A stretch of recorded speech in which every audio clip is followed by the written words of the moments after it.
So in our previous session, we have gone through the Newton's second law of motion, where we have come to know, where we have understood that Newton's second law of motion actually, Newton's second law of motion, it suggests two things. You can say that the first thing is that the rate of change of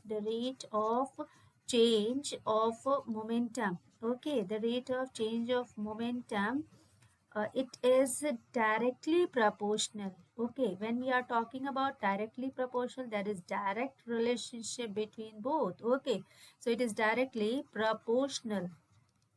Okay, directly proportional to the applied force, to the force applied or applied force. Okay, uh, to the applied force. And what is the next point in this? That it acts in the direction. Okay, this rate of change of momentum is directly proportional to the applied force, and it takes place. Okay, and the second point is that, and it takes place in the direction of the force applied. Okay, understood. So this was all clear in our previous session. We have gone through these two, and it has given us one relation like this. F is directly proportional. You have seen that there was a change in, there was a sign of a proportionality, and it actually has given that there is a change in momentum. Okay, when we talk about change, when we talk about rate of change of momentum, we consider it in terms of time. We consider with respect to time. Okay, whenever we talk about change, definitely it is wherever you must have, if you observe very carefully, you will see that any change will be in respect of time. Okay, time factor is going to be involved in it. So okay, so here we have seen that force, here you can see it is directly proportional to change in momentum with respect to time, which says that it is the rate of change of momentum of a body, which is directly proportional to the applied force.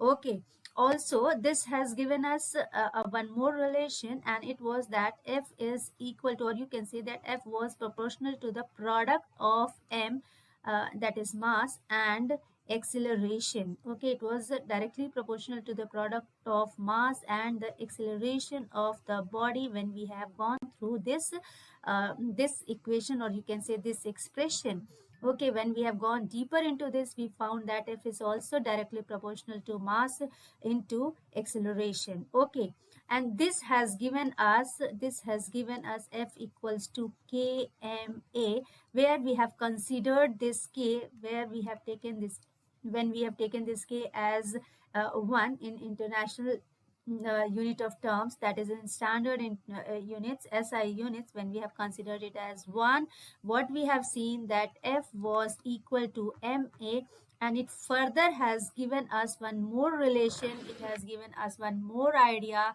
that a in such case it becomes equal to F upon am, which suggests, or which gives us another aspect of acceleration, that acceleration is directly proportional to F. This was the first part, and that acceleration is inversely proportional to mass. Okay, this is very important part of Newton's second law of motion. So you have to understand that acceleration decides, okay, or you can say that force decides, force applied on a body decides the acceleration of the body, or acceleration of the moving object. Even the mass decides the acceleration of the moving body. Okay, so you have to understand this law first, and then we will be understanding more about the application. Now let us move towards the applications, where we are going to understand how this is actually involved in our daily life. Okay, So let us see a few examples to understand Newton's second law of motion in today's session. And today's session is S7, I think, okay, or S6. Maybe it could be X6. And here our topic is applications, okay. We are going to understand the applications of second law of, or we are going to see the applications of second law of motion, okay, applications of second law of motion. Okay, so hello everyone. Welcome to Learn PCM. You are watching Learn PCM, where we are going through a series of sessions for the three of the subjects physics, chemistry, and maths.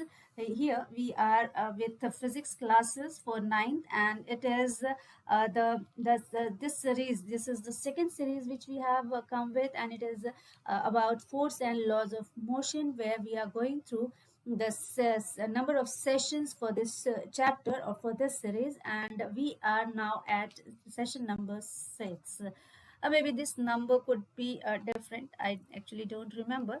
So but we are going through number of sessions, so keep on watching so that you will be understanding. If you are in continuation to this, you must be watching.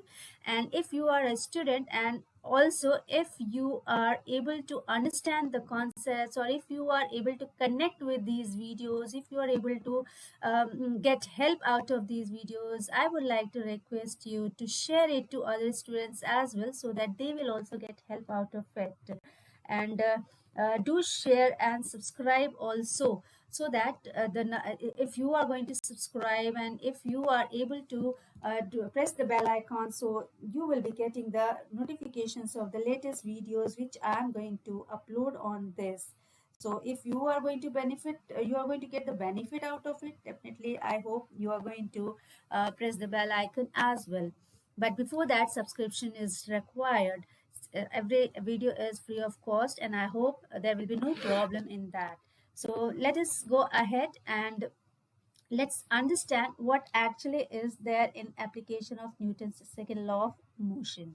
Okay, so let's consider one example of catching a cricket ball. Already I know many of the students here are very much familiar, or they are fond of cricket. And especially, though I must being a lady, I must not say that girls are not very much interested. I should say girls are also interested in cricket.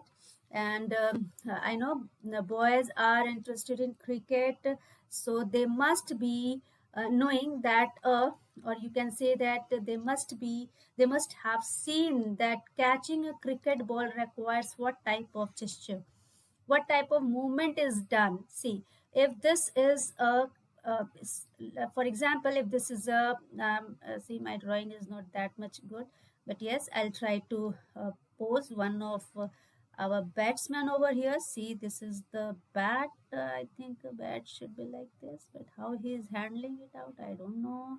Okay, no problem. This is the bat in his hand, and he is suppose standing here at the wicket. Okay, there is another wicket here, which wickets, I think we call it wickets only, though I love cricket, but I don't know, I don't remember right now what to say, because I've stopped watching cricket. So here is another batsman with his bat. Okay, and then you can see here that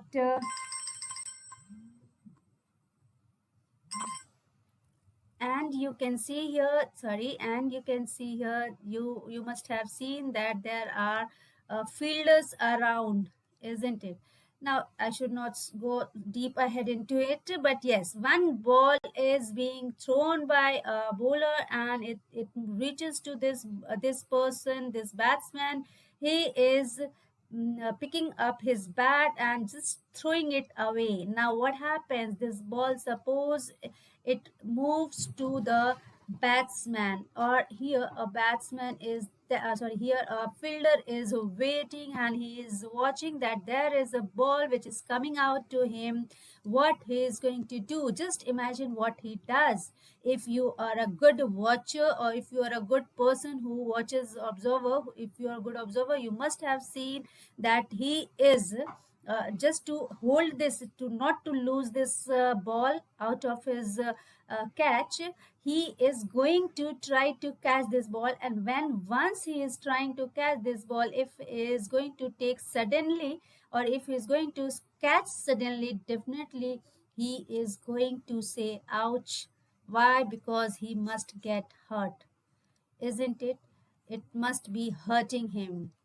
So what actually do you think that he's going to directly he's going to catch this ball? No, you must have seen he is doing something else. What he is doing? He actually is taking his hands little back. What he is doing? Actually, this portion is not like this. He must be, if he is standing, then he little bit, he is taking his hands a little back. Okay, he's moving his hands a little back. Okay, and in that span of time, what happens in that span of time, or you can say during that time when he's taking his hands back, the span of time increases.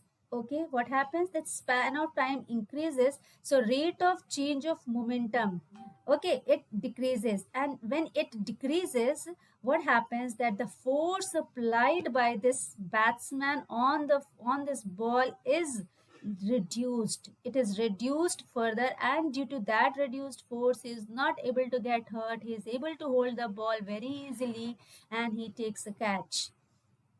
Okay, and you scream out that, oh yes, catch has been taken out. So what actually happens over there, that see, if the ball is thrown out of thrown out from here, it reaches with a very high speed, and we know that with the increase in speed, or with the increase in velocity, momentum increases. Okay, because we know that the momentum is given by m into v. So increase in velocity definitely increases the momentum. So momentum is increased.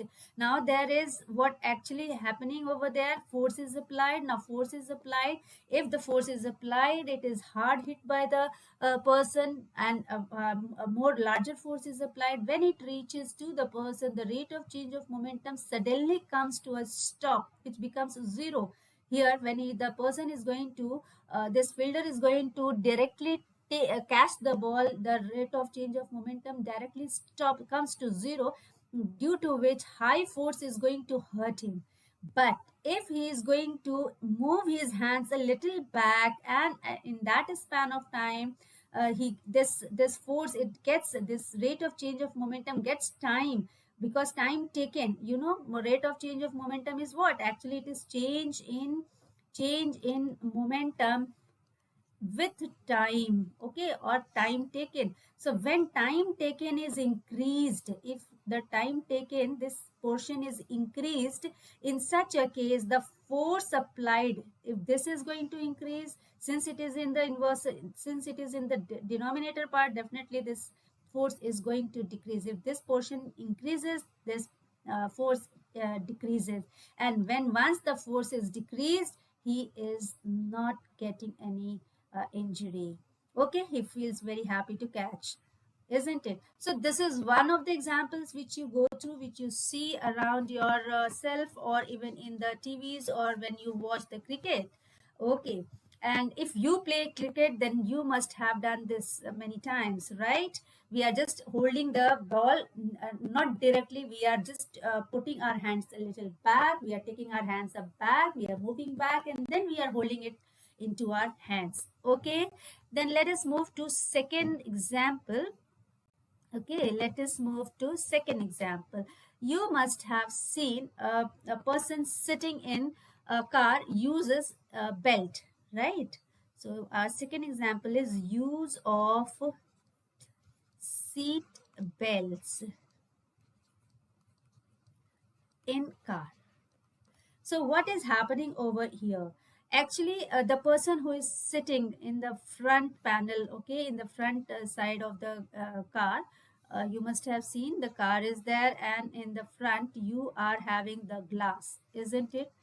Glass is there, since the driver has to drive with the help of this glass only two persons are sitting over there, say, and if these two persons are sitting, you must have seen they are having the belts on. They must have used belts, right? They tie them up with themselves with the belts. Now what actually is the use of the belt? What actually is the use that this seat belt is required by the front seaters? Even at the back also we use the belts, but here it is why it is required. You have to understand that when the car is supposed running in a very I mean, if it is in a speed, if a fast moving car is there, and if during a case of accident, okay, when accidents happen, suppose their car meets an accident, in that case what happens, that car stops suddenly, okay, car comes to a stop, comes to a stop. And how it comes to a stop? Sudden, okay, there is a sudden stop in a car. Due to this, what happens, that fast moving car actually possesses what? Fast moving car must possess what? High momentum. Okay, fast moving car possesses,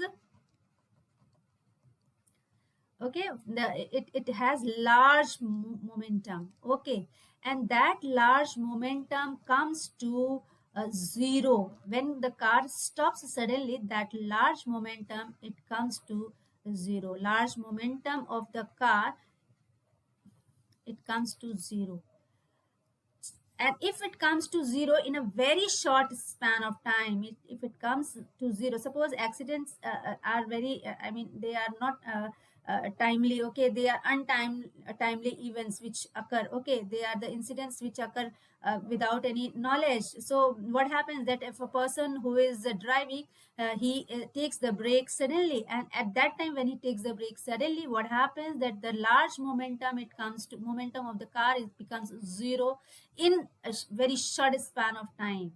At that time, what happens, the force which is applied with this car, it can give a severe injury to the persons who are sitting over there in the car. So to avoid that momentum, to avoid that force, to avoid that large force to get the injury because of that, this belt helps in that. What it does, the due to the sudden stop, the person whoever is sitting in the car, he or the person who is sitting in the car comes forward, okay, it moves forward. And in that, if that person moves forward, definitely he is going to hurt by the glass over there. But this belt stops him. This belt takes time, it increases the span of time for that person to move forward, okay, due to which the rate of change of the passenger, due to which the rate of change of the passenger is reduced. Since the car is not able to reduce its rate of change of momentum, okay, it comes to zero suddenly, but the passenger in the car, he reduces his rate of change of momentum in very I mean, in increased time. Why? Because of this belt. Because this belt helps him to increase the span of time, due to which this person moves. These two persons, they move a little later. Okay, rather than moving suddenly forward, rather than coming forward suddenly, they take time to come forward, and due to which the force applied on them is less, and they get less injuries during the accidents. So I hope you have understood now these two applications. If you find any other application, in fact you should try to find other applications as well, and uh, try to have logics on yourself, and try to reason it out.